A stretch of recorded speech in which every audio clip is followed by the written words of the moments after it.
Good afternoon, Scott Baker. How are you today? We are still in the heat dome. Is that the word that they're calling it? At The least here in Pittsburgh, Pennsylvania, we are. right. You've moved on from murder hornets and what were the lantern bugs into heat domes? I don't know what everybody's complaining about here in this corner of the Midwest to Northeast is just an every single day where you are in Dallas, Texas. Right. Okay. Initial question for you. Mm-hmm. The first dollar that you made was in Okay. what kind of a job when you were young? Going the way back. All the way back. I would say, it probably was something around yard work or doing something like that in the neighborhood. Was that a continuous job? No, I would say the first thing that I did regularly as a teenage entrepreneur was performing magic shows.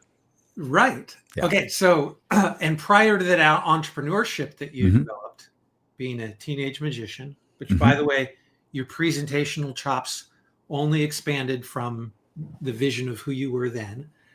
Okay. Before that, we're still doing magic, including our discussions around the daily field notes here on the Lead Better episode, live or podcast, is just a brilliant execution in analytical magic. Yes. Yeah. Magic is a better word than saying that this is sleight of hand as well. But let me ask you, did you have anything that was close to an employer that wasn't your mom or your dad prior to you being a teenage magician?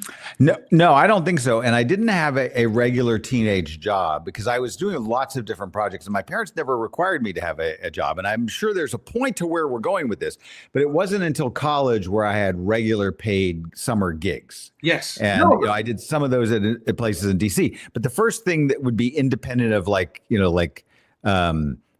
sort of intentionally exploratory internship kind of worlds was I sold television sets at Montgomery Ward's in Annapolis, Maryland.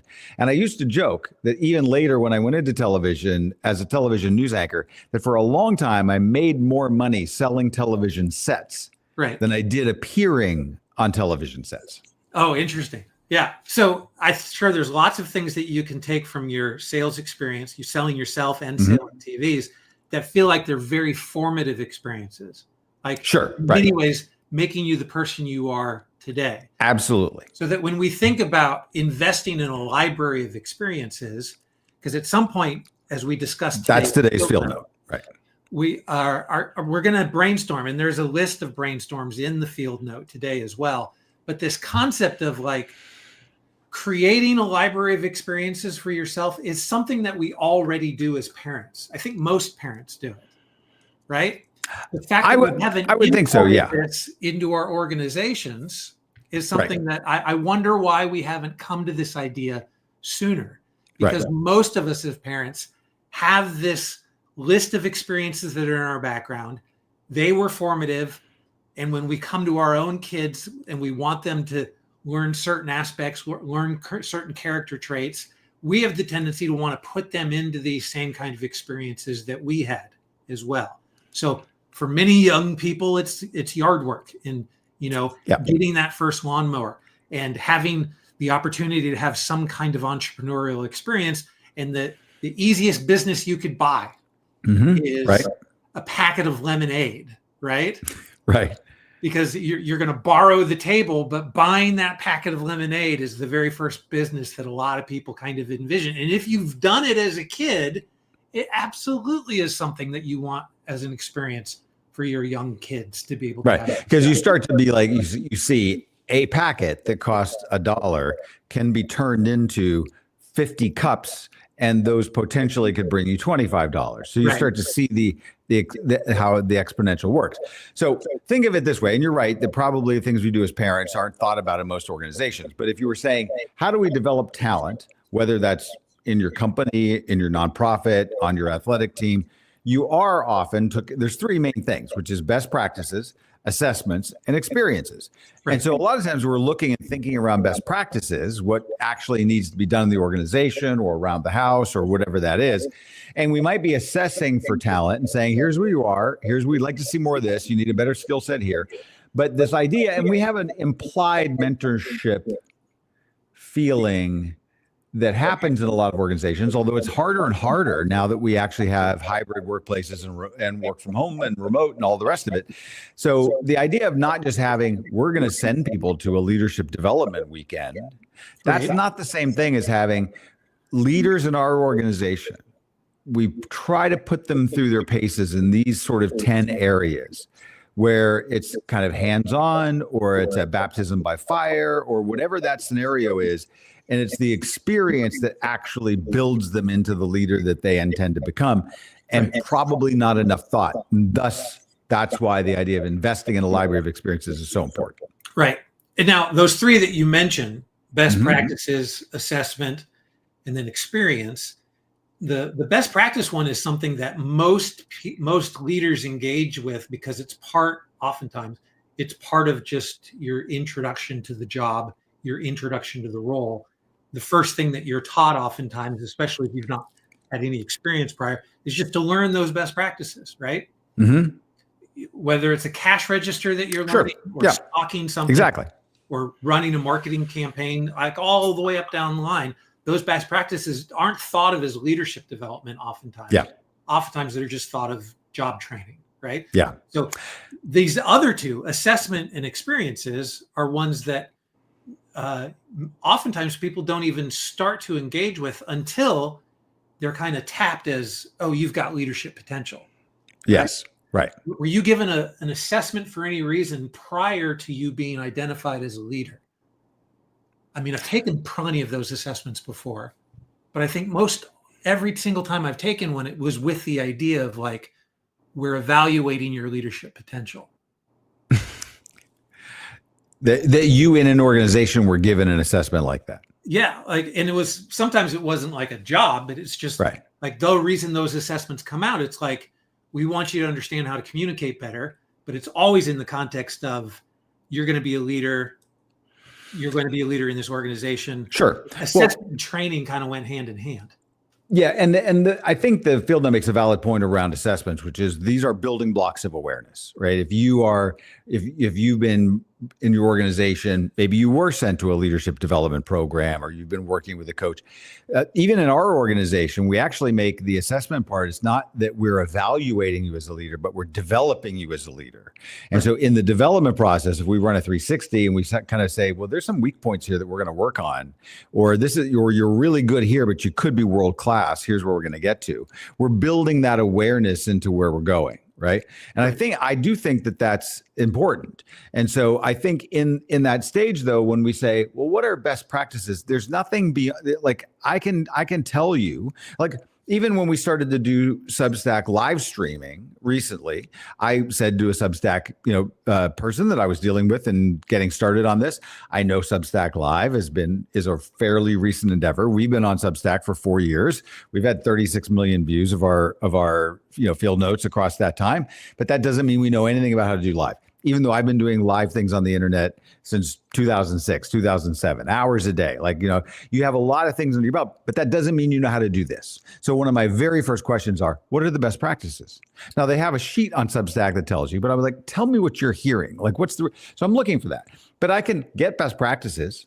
I can have some assessment about whether we have the ability or capabilities to do this, but there is absolutely nothing that actually replaces what we're doing right now, which is just doing it. Yes. And ask any group of seasoned, successful leaders, what has changed you the most as leaders? Right. And all of them will point to experiences in some way being the thing that actually grew them, expanded their horizons, made them think differently about things, and made them better leaders. Yeah, right. So I think one of the questions is, and this is an interesting one from today, and I'll just throw it in there, because as we look at then, well, what are you doing in trying to develop these best practices? Do you have a library? Because you might have a library of best practices, a library of assessments, but what is your library of experiences like? And this was not the perfect example, and I don't want to go always to, because I'm to current events or sporting events, but I was reading an article in the Wall Street Journal today about the NBA Finals. So we kind of focused, my 11-year-old and I kind of focused on the NBA Finals, and she and I were watching the games. And so obviously a lot happened in that last game, and the Indiana Pacers star, had an Achilles injury and all that. But I also didn't realize that SGA, the star for the Thunder, actually this season scored more per game on average than Michael Jordan ever did. Now, only by 1/10 of a point, but spectacular. Now, he's not a huge 3-point shooter. He's not the biggest guy down under, but he makes these incredible amount of mid-range shots that nobody else seems to be able to do quite like he does, right? But the point in the article was that they had a really talented player. And we actually did a field note where we mentioned the idea of what was the phrase of your ability, process speed, right. That's what Presti, the general manager of the Thunder, was looking for, process speed. But he actually intentionally made the team worse for a year or two. Why? To put SGA through the ringer to see if he could become better than Michael Jordan. Because they had too good a team where he would have just been one of the people. Right. But he put him in a situation where he actually had to become the fulcrum or fail. Big gamble, right? Giant. So it wasn't a development library, but it was a decision that we, in front of the entire league and the world and all of our fans, are going to make the team worse for a period of time. And you're either going to sink or swim and be the star of the future. Do you think, from your reading of that article, did he tell SGA that that's what he was doing? I don't know. I don't know that in the reading of the article. I read it quickly, but I read it all. But I thought, well, that's interesting. And I actually, at the moment, I wasn't thinking about it as tying into this library of experiences, but it points to the fact that nothing is going to make you better at leadership than leading. Now, if you just wing it on your own, you're going to learn lessons. Might take a couple of decades to get really good. You might have a good mentor, but if you were in a good organization that was putting together a library of experiences, here are things that we do. We're going to rotate you to work on this place. We're going to put you in this challenging environment here. We're going to throw you into the fire over here. We're going to give you time to reflect and something that's not so demanding for 6 months, so you can really kind of put together a new philosophy around these things. Right. Would the building out of that over a 5-year period be something where you would accelerate that might have taken you 15 years on your own? And so bring the experience of the organization. And, we kind of think about that sometimes in our field to say, well, why would you even work with a leadership advisory firm? Well, expertise is the accelerator. Right. And the experience you get in these experiences is the accelerator that makes you good. And so I just think that it's probably true that we just don't think enough in any of our organizations or teams about it's not just saying, here's how we do things. These are the best practices. It's, well, how are we going to put you to work where I am building a way of life, a formation of practice, and that then it all holds together because I've walked the road with the other people in a way that I now fully understand. Right. And the implications are huge for if I'm someone who got passed up for a promotion, instead of just complaining about the fact that I didn't get it, like the best thing for me to do is if the experience library doesn't exist inside of my organization, is to find other ways that I can practice my leadership skill. Right. Right. And the implication for managers is if you don't want to lose, like if there's only one spot to fill and you've got 4 people who are vying for that, being able to say, we're only promoting one of the 4 of you, but the rest of the 3 of you, you've got these experiences that we have because we've already thought through the library and what you can do and what the training ground is for you, putting them on special projects, lending them out to other organizations to be able to do that. And even, yes, as far as like managing a little league team, right? Right. Or the one, I don't know if maybe you mentioned this, I didn't hear it, but we mentioned it in the field note of like, you can be an organization. And I know organizations, big ones, where it's sort of a requirement in the C-suite that you're on a board of some community organization, not just another company.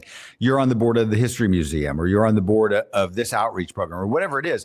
And because, it's good for the company that if that bank, or that university or whatever it is has a presence on these other community-oriented boards, but you get better. You hear other decisions, put you in the room with other people that are making real-world decisions, and you probably do get better faster. And I think it's a really a valuable part of what, and as you said, why would you leave an organization if you felt like they were making you radically better all the time in every direction? Right. So a few years ago, Randall, our managing partner, wanted to expand the experience library of our firm. Mm-hmm. So he had everybody basically submit 10 ideas that were part of an experience library that they would recommend.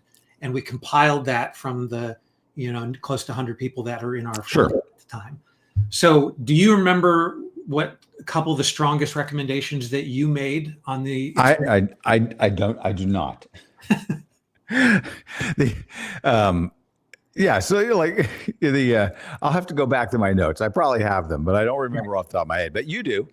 I do. I remember one of my it was something that I did with a friend who lives 6 doors down from me down there.